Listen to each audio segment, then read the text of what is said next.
And I feel like if I was a Republican right now running in the midterms, that would make me nervous, right? That would give me pause that this shift where more people now think that we're on the wrong track as a country, especially because there's a Republican in the White House and Republicans control both Congress and the Senate.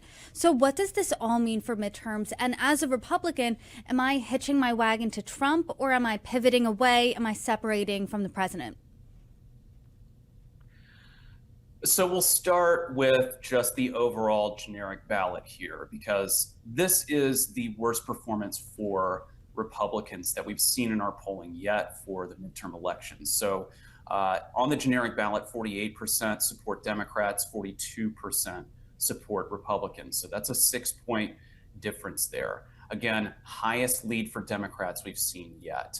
Independents now break for Democrats by about a 20 point margin, nearly 60%. If that holds, I would be terrified as a Republican running in 2026 this November. That is really tough. In some of these swing districts, it could get brutal for them.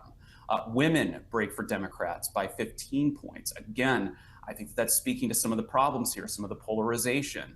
These are major alarm bells for the GOP. Now, as I mentioned before, Trump is actually up in his approval among Republicans. So I do think that at least in some of these primary elections, some of these Republicans are really going to want to ride Trump's coattails, because overall he performs well within the party. But once we get to those general elections in November, all bets are off. They need to distance themselves from Trump because they're going to lose independents. They're going to obviously lose the vast majority of Democrats. But in some of these swing districts, those independents are going to really play a key factor, and they need to distance themselves here.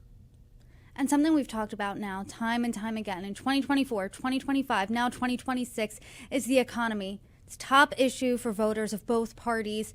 And since more people now are thinking that the country is shifting to the wrong track, I'm assuming that's a bleak outlook for the economy. What specifically does that look like?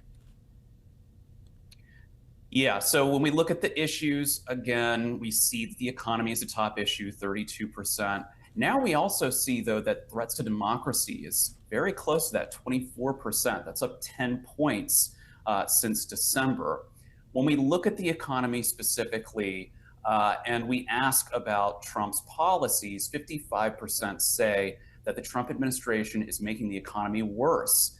That I would not want to see if I'm Trump or if I'm a Republican on the ballot in November.